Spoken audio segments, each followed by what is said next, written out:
everybody. Hey guys. This morning I want to talk to you about prayer. Like, what is prayer?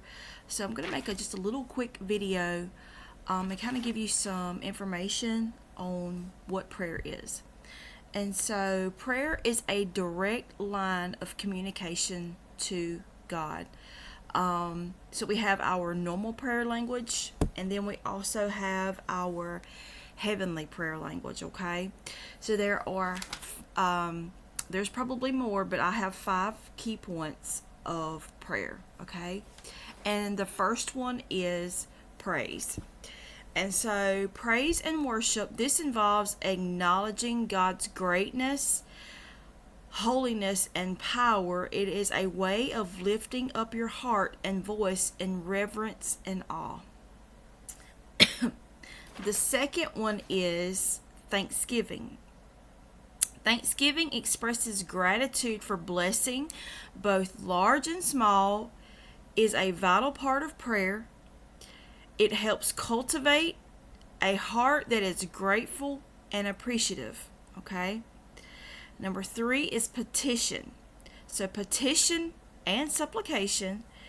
This is where you ask God for what you need, including your own needs, the needs of others, and the needs of the world. It can involve asking for help, guidance, healing, and provision. Confession. This is number 4. Confession, acknowledging your sin and asking for forgiveness, is a key element of a genuine prayer life. It's about aligning your heart and life with God's will.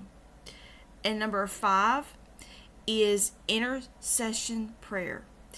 It's praying for others, for their needs, their circumstances, and their well-being is an important part of prayer.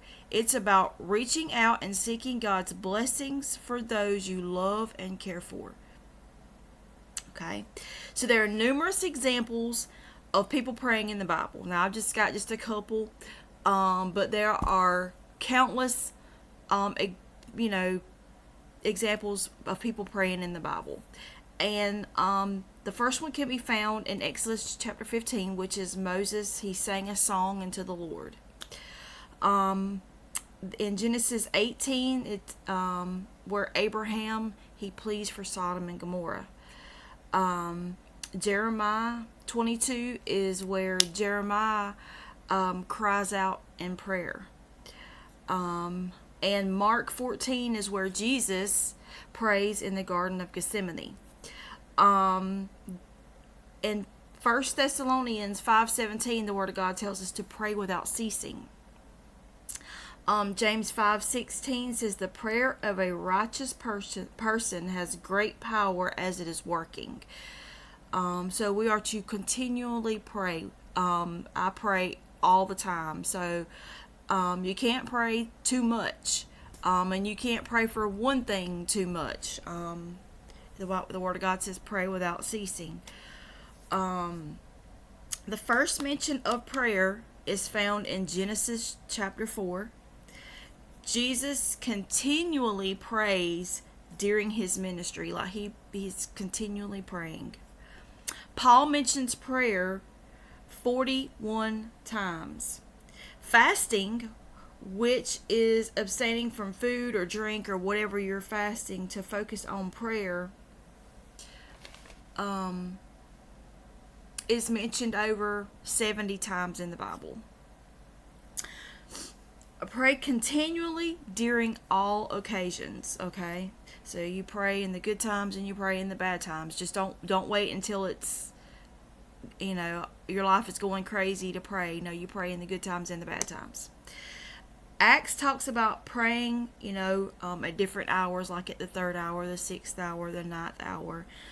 And when you are praying, you are making your petitions known to God. So whenever you pray, you're making whatever you're praying for, that's your petition, you're making it known to God. So always continually pray. I know this is a little short bit of information, but I figured somebody might could use it or give them a little bit of insight on what exactly prayer is.